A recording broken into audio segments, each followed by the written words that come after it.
Welcome, everyone. Welcome to Peace Within, the journey of forgiveness. I have Miss Nicole in the building. Hey. Yes. First, Nicole, thank you for accepting my invitation. Thank you for wanting to share your story with the people. And can you give us a little bit about who is Nicole? Nicole. My name is Sharon Nicole Wheeler Jenkins. Most people know me by Nicole. I am a United States postal worker for over 31 years. I have 3 adult children. Yay for the adult children. I have 1 granddaughter who is the love of my life. Her name is Amaria. And I would like to work in ministry. I serve at Church of Revival on a weekly basis or just whenever the opportunity allows. My chief apostle is Chief Apostle Dr. Paula D. Gaskin. And shout out to my apostle. And it's just a joy to be here. So, Portia, thank you for inviting me to be a part of your taping. Thank you. So, what is your definition of forgiveness? Forgiveness. My definition is making a conscious decision that whatever it was that was done to me will not hinder me. That I will be able to continue to move and let go of whatever the offense was, whether it was by a person or by a group of people. But being able to still move forward in spite of the offense. Okay. And what is that? What does that look like to you? Help us get us a example so we can have this picture in our head. So what it looks like to me. People can be mean. I'm going to use the word mean, right?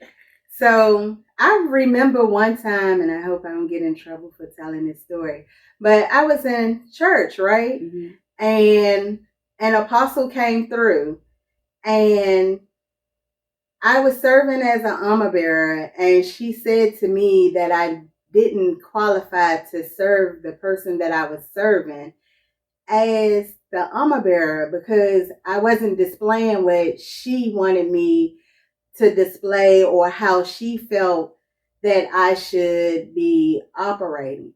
So I was offended. I was offended because 1, I'm educated in the area. 2, I've been doing this a long time. Now, one thing she said was that I needed to come up in prayer. And that was the truth, so I'll give her that. But her delivery of what it was, I could have appreciated it better had she pulled me aside and said, hey, look, I feel that you need to do X, Y, and Z. But because I was humiliated in front of a congregation, it angered me. So I no longer wanted to be around this lady. I had no words for her. I was 2 steps from just going off, and I couldn't leave on that particular day, right? So I had to go to God, and I was like, God, you got to deal with me because every time this lady came in my presence, my whole disposition, my everything would change. And in my dreams, God speaks to me. The Holy Spirit speaks to me at night during my dreams. And he just reminded me that nobody should have that type of control over me. You know what I'm saying? I'm his child. So if there's an issue or there's a problem, then I need to seek him. And so it just put it in a whole different perspective for me. So now, after that, the person was having a service at their church and my chief apostle was going, and I was like, I don't want to go. But then, I was like, okay, I can't allow that situation to hinder me or keep me from my assignment. Because oftentimes we will abort our assignments because of people. And we're not in it for people. So we can't continue to allow people to throw us off track. So she had thrown me off track, but it was God that put me back on track along with some of my sisters in the ministry that began to minister to me and talk to my soul so that I can come out of flesh and get back into the spirit realm where I'm supposed to stay. Okay. Can you share with us what was the words or what did they say to you to help you get back out? A lot of times they would give scripture.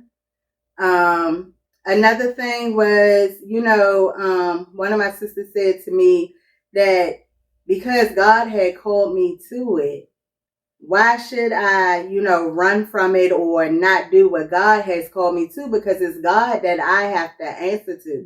It's God that gives the final judgment. So it doesn't matter what man says about your situation. What matters is how God sees you and how God views you.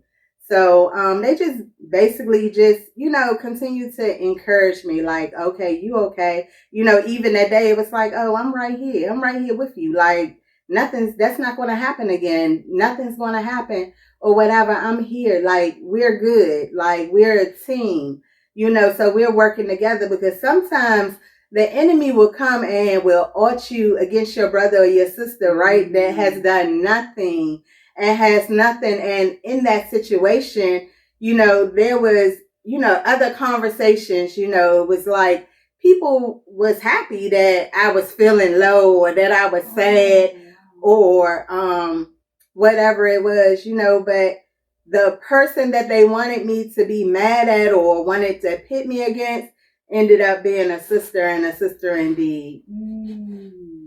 That's good. And I'm glad that you shared that testimony because it shows you or shows us that as you're walking through your journey of forgiveness, it's good to have people to support you. It's good to have people to encourage you and motivate you and snap you up out of that. Yes. Get up out of that. Let it go. So how are you now in the present?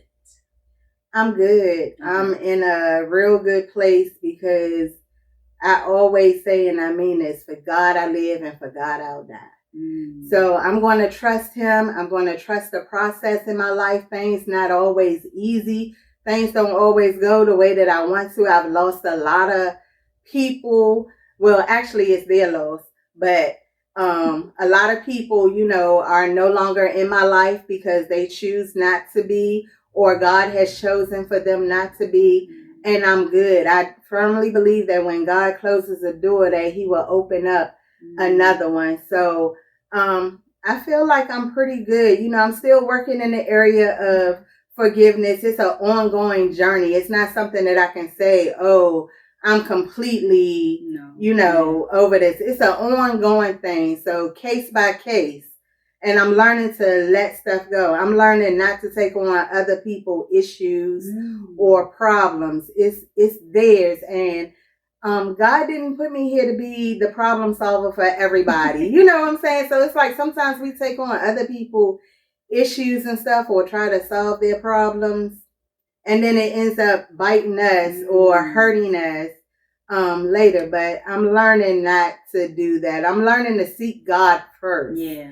If I go to him and ask him, how should I move? He will direct me. He will lead me. He will guide me in the way in which I should go. So that's my thing now. I learned to pray more because I told you I really did need to up my prayer life.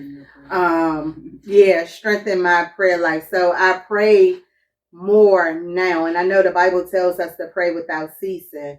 So it has really, it's good now. It's good and I'm good. And you see your development? I see it. Okay. I see it.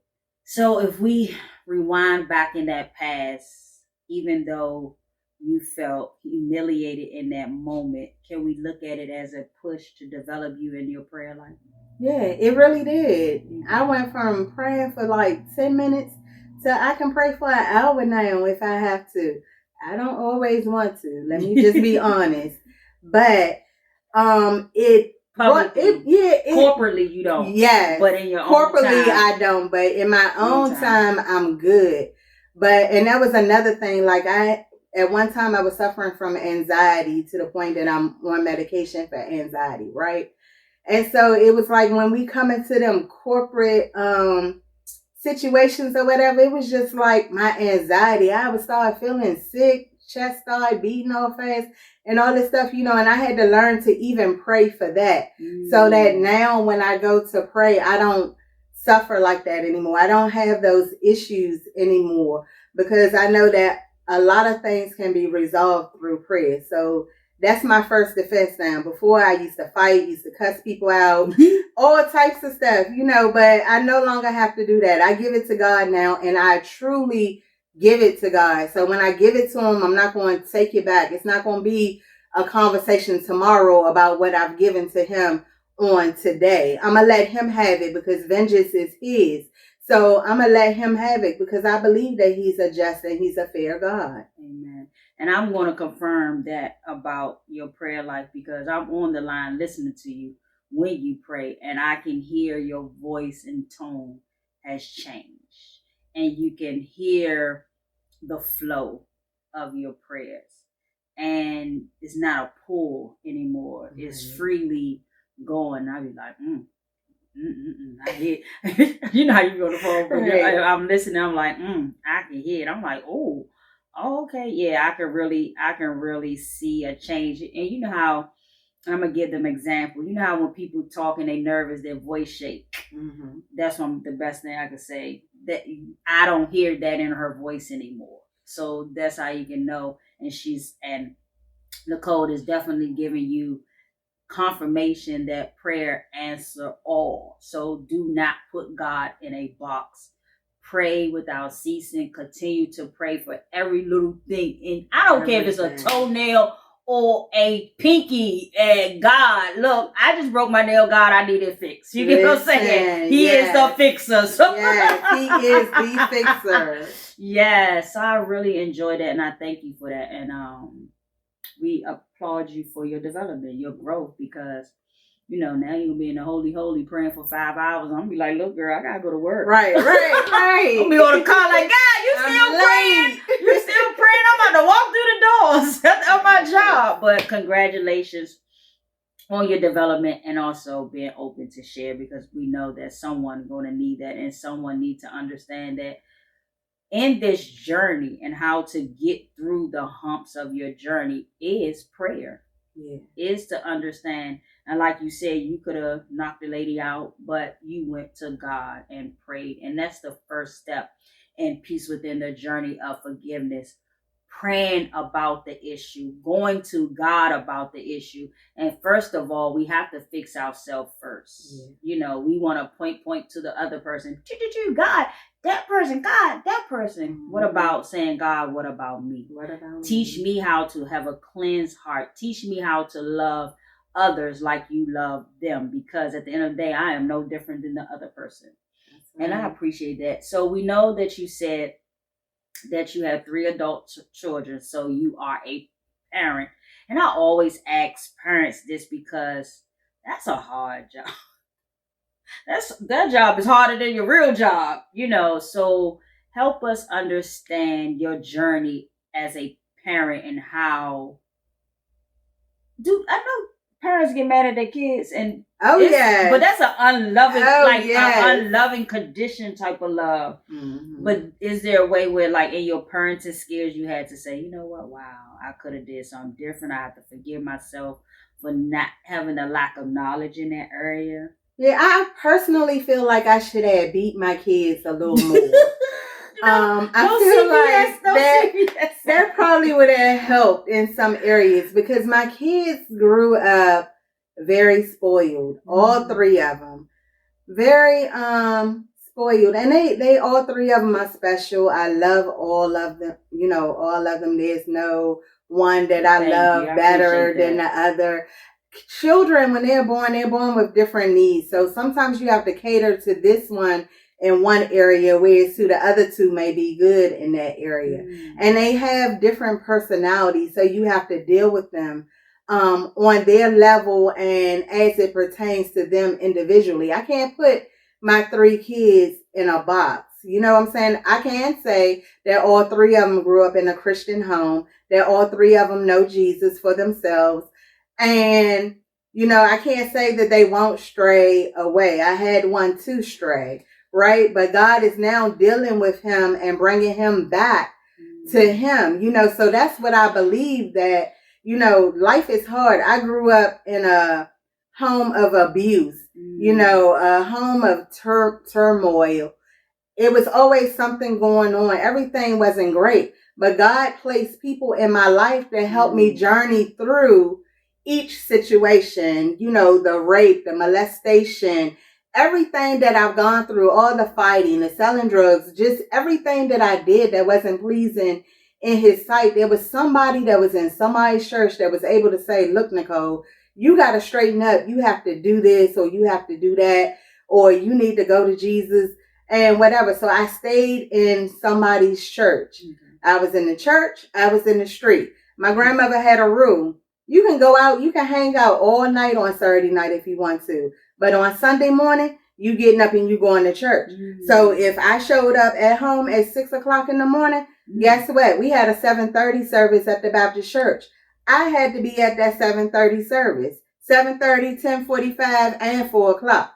So that's how I was practically raised. And within that, it was people in the church that cared enough to say, you know what? I know things not right in our home, but I'm going to make sure that things are right here. And because they did that to me, when I had my own kids, I took the negativity that I had in my life and I said, you know what? Everything is a lesson. You either going to learn what to do or what not to do. So the things that were bad that was done to me, I made sure that I didn't do those things to my kids. I wasn't going to beat my kids to death. I wasn't going to use extension cords and plat switches and throw stuff at them and do stuff like that. So I didn't. So I kind of spared them from a lot. So now that they're adults, they're held responsible for the decisions that they make. So I had to learn to forgive myself because I couldn't always provide for them everything that they needed, right? So there was times that me and two of my kids had to struggle.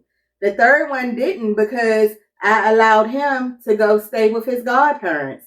So he was the only child in that household at the time. So he was very spoiled. This little crumb snatcher done went to Disney World 3 times. Whereas to my other two kids, they never made it to Disney because I couldn't afford. I had to work. I had to take care of my grandparents. I had to do whatever needed to be done. So I felt like I kind of slacked this one, but then this one had everything. But then at some point they started making decisions. So now all three of them are living out whatever consequences for the decisions that they have made. And I'm still praying. That's all I know to do. I'm still praying. Those of you that know me know my story as it relates to one of my kids. But all I can do is pray and trust God. I'm believing God that everything is going to work out in his favor. And that when he comes out, he's going to have a changed mind and a changed heart. And that he's going to be able to testify the goodness of Jesus with all that he has been through. That's all I choose to believe. I don't care about anything else. Javante, my oldest, is married with a 1-year-old. He serves as an elder in his church. He's over the media department. He's doing his thing. Cameron, she's grown, high school diploma, car. She's doing her thing. She works for a daycare. She loves children, and she's sweet. You know, so, and even with her, I'm still waiting for God to send her to a church of her choice because she don't have to go where I go or anything. I put no stipulations. All I want is for you to know God, and she knows God. But I also want her to find a place where she can unite with other people and fellowship. That's the word. Yeah. So, but everything is good. I learned to forgive myself. As a parent, you have to forgive yourself. Even with my growing up, I forgive everybody that has wronged me. From my mom to the drug dealers that I used to mess with, just all anybody, the person that molested me, the person that raped me at gunpoint. Oh, I had to forgive them so that I could move on. I couldn't stay stuck. I'm not going to keep reliving and going back to that place because somebody needs me. Somebody needs to know that, you know what? Dad, Nicole used to prostitute and get what she want. But now she's living for Jesus and she no longer has to do that. And they can come out of that thing. Because if we don't share our testimonies, then how are we helping? How are we showing the goodness of God? Some people not going to open up a Bible. And I say this all the time when I pray. Sometimes we're the only word that people are going to see. So I have to live my life as if God is the head of my household and my life, and allow him to be the head. So I just, I'm just me. I just do what I do. You do. Hold up. I'm trying not to laugh because you had a serious moment. You said all that, James, like I'm just me. I just do what I do. I'm sorry. You off the hook. No, but it's good though, because at the end of the day, like, to sum it up, like, you really overcame a lot. Yeah. And you understand, if you really look at your backstory and see that you are really, and God is moving in your life, because there's no way that you can do it without having God in your life. So no, you are doing what you do, and that's doing it best with God. Yeah. So, but like, when did you start though? When was that like? I had to cover some, because then I'm like, oh, you about to tell your age. You good? I'm 51. Yeah, okay, I'm cool, good. Cool. I'm Okay. 51. I'm over half a century now. Okay. And I'm still here because I didn't think I would make it past the age of 18. But I am 51 years old, and I'm looking forward to living a whole nother half a century at least. Amen. Okay, so what age you was like, okay, I got to get it together. I can't allow these issues of my life to control me, because you said, like, God, the person said you can't. Well, God gave it to you in a dream. Why would you let them control you? So when was that age and that pivotal moment in your life you was like, this is not healthy, I can't do this? To be honest, it was last year. So last year I was at this church, and God sent this lady, her name is Dr. LaShawn Jackson, to the church, and she began to mentor me. She picked me up in the spirit, and she saw that I was dying. In the spirit, I was dying, and I was just sitting there and stuff. And so God allowed us to become close, like mother and daughter, and she constantly poured into me. And she would teach me lessons, and I was just like, slow down, you're going too fast. Slow down. And she just kept saying, no, you got to get this. You got to get this. You got to get it now, expediently. She was like, things are going to change. And I didn't understand why I had to get it, but I was like, okay, I want to get it, because I had her walking it out with me. I had her right there. So any questions that I had, anything that I really didn't understand, I was able to go to her, and she would just minister to me, and she was just there. And so I didn't know that I was going to lose her in December of last year. But even in her death, I had to decide that I was still going to live. And I had to go to God, and I struggled in this area. Because I'm like, why would you take her away from me? She came and she got me out of this place that I was in, because I continued to sit and just die. I wasn't moving, and then she brought me to this church, right? And the first day I came to the church, I was just like, okay. She was like, we going to church. We went to a crab feast on Friday. So she said, Minister Portia invited me to her church. Will you go with me? So I'm like, when we going? Sunday? She was like, no, Saturday. I said, Saturday? I said, oh, okay. I said, what Saturday we gonna go? So she said, tomorrow. I said, tomorrow? I said, oh, okay. I said, all right, I'm going to go with you. You went to the crab feast with me. I'm going to go with you to church, right? So we went to church. I got to meet Minister Portia and Chief Apostle Gaskins and Mother Teresa Bailey and Apostle Sonia. They were very nice to me. on that first visit. And y'all, I was mean. I was in a place that I was stuck. I was just like, I'm not one of them huggy type people. So I was like, why these people keep trying to hug me? Like, I don't do the hugs and the touch. I didn't do. I do it now. So now I'll hug you, right? But I was like, these people are so friendly that, so we went that one Sabbath, right? So, and then I already knew that Saturday was Sabbath, but that's a whole nother story. So I went, right? So then the next thing I know, Dr. LaShawn was like, we gonna go back? And I said, yeah, in a couple of weeks, right? I said, we gonna go once a month, right? And she was like, yeah, we gonna go once a month. Y'all, we didn't make it a whole month. In 2 weeks, she was like, let's go back to church. And the first time I came to the church, I received a prophecy from Chief Apostle, and I still have it in my phone. And that's when God started dealing with me with the hurt and the stuff on the inside, right? And I was like, God, like, why are you messing with me? Because, see, God is God, right? And I'm me, right? So I talked to him, the way that I talk. And I was like, God, like, no, like, why are you doing this to me? Like, why do I feel like, why am I crying? Why am I in church crying? I'm a straight, gangster, right? Why am I in church crying? Like, God, don't let these people be looking at me crying and stuff.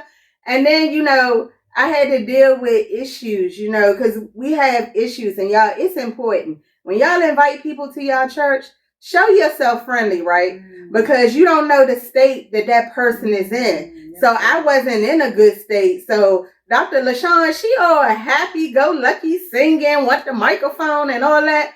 And I'm like, these people mean, right? Like, was you projected? But it was me. You know what I'm saying? Like, I was dealing with me on the inside, and God had to gut me out and show me, like, Nicole, you ain't show yourself friendly. You walked up in here and you took your seat. Like, you ain't say hi to nobody. And was like, what you looking at? Like, why you want to give me a tambourine? Do I look like a tambourine player? Like, hold on, they probably like, why push over here busting out laughing? Because I was there.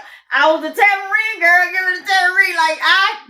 But she tried to give me a tambourine of all people, right? So I was just like, no, do I look like I want to play a tambourine? Like, I don't even want to be here, right?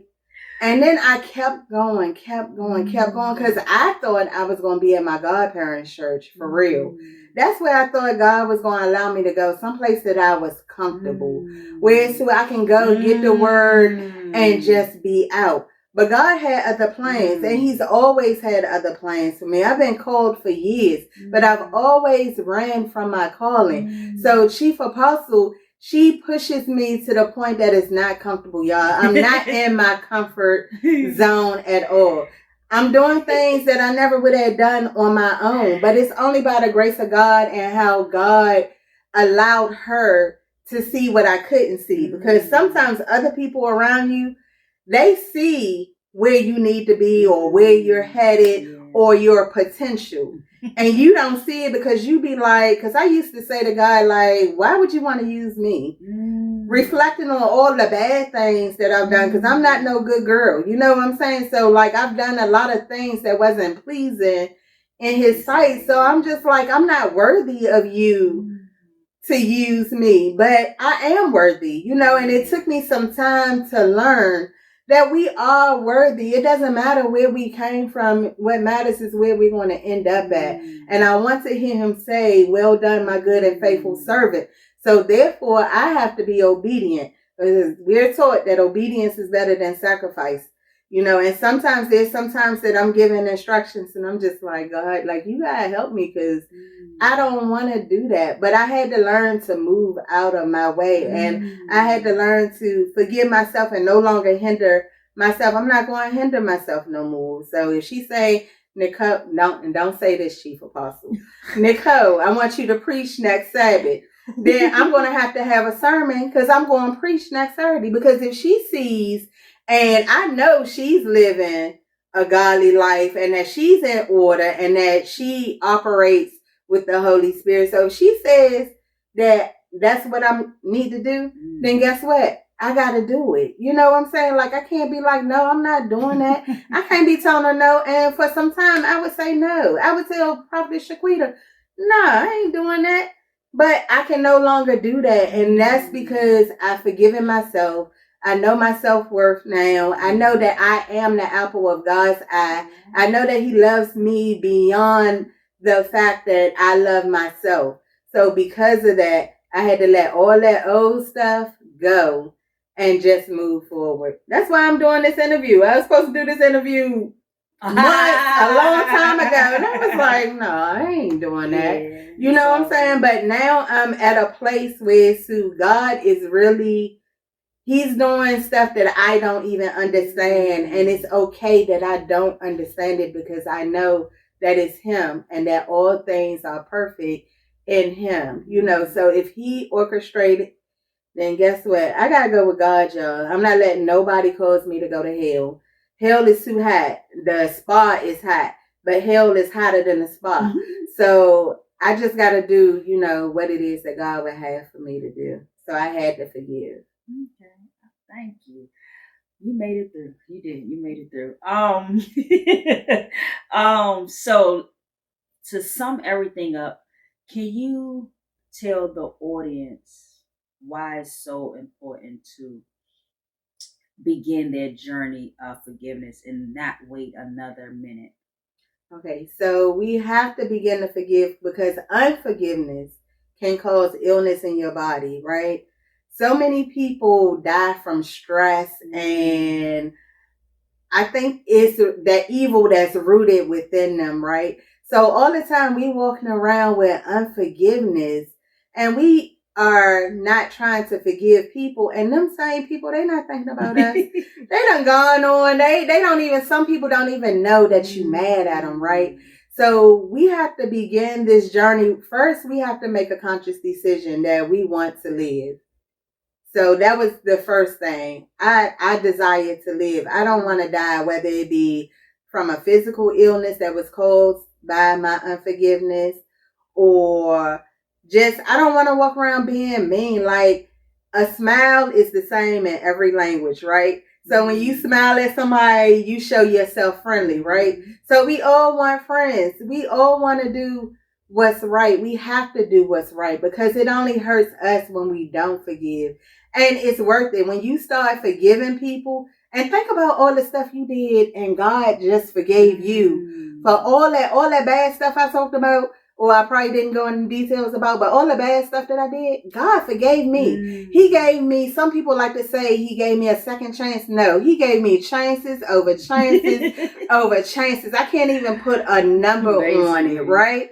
So he forgave me. So if he can forgive me, who am I not to forgive somebody else? Because somebody else might have just had a bad day and I walked up on it. And when you are a forgiving person, you can shift the atmosphere. You can change that whole thing. If I'm holding on forgiveness, I'm rolling my eyes and don't want to talk to this person. And yeah, and being mean, I don't want that tamarind. You can give me a tamarind next Sabbath. But they might take it because I might not beat the way it's supposed to be beaten. But you hinder yourself. You hinder your growth. You expecting things from God, but here it is. Here's your brother and your sister that you see. You can't see him. You believe that he is who he is. But to the physical eye, he's not right here that you can physically see. So I can't hate my sister and say that I love God. Yeah. You know, it doesn't work that way. So it's worth it. And everything that we need God above all. Yeah. We need God above our husbands, our wives, our children, our parents, or anything. So we have to forgive. He wants us to forgive. And because it's in his word that we have to forgive, then we have to forgive, y'all. Come on, let's do it. I did it. You can do it too. That was good. That was good because now you can see her countenance have changed. You see a different wave of movement you have. No, you don't. I feel like comfortable now. So like the me that you met, this is me. Okay. Right? But when I came, I had I'm not gonna say a mask on, but I didn't feel free. Okay. But because I'm free now, I'm free to be me. So like some of the audience, when they see this, they know they gonna laugh too. You know what I'm saying? Because they know that this is who I am. Okay. But because I've let all the guards down, because I've started over, because I'm no longer feeling bad because I'm not at this place or not at this church or whatever, I'm really free, and I'm free in God. So nothing else matters. Whoever loved me from the old church, if they really love me, they still gonna love me, right?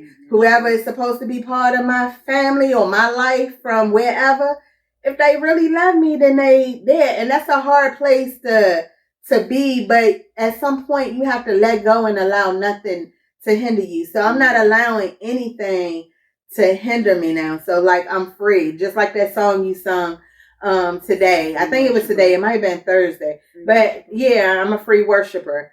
I'm free to worship. I'm free to dance. Yeah, so like I'm free. So I'm no longer bound, and I'm not gonna allow anybody to hold me in captivity.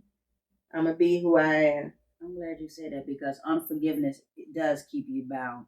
So once again, Nicole, thank you. This is a much needed testimony, a much needed to help others to get through their unforgiveness and help them to understand the fullness of walking in the true living word of God, allowing yourself to grow through your unforgiveness, allow yourself to catapult in your prayer life as well. And also, to me, my personal opinion, I see a new countenance, and I'm glad I'm able to see what other people can see. And you have put the wall down. So, Nicole, yay! Peace within the journey of forgiveness. Let's start today. Do not wait.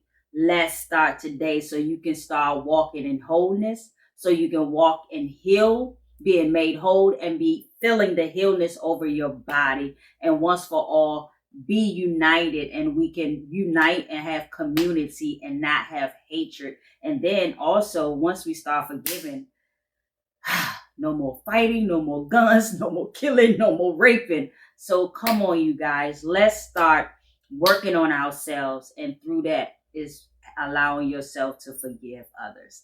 All right, you guys, thanks for watching, and don't forget to subscribe, like, and also share. See you guys soon. Bye.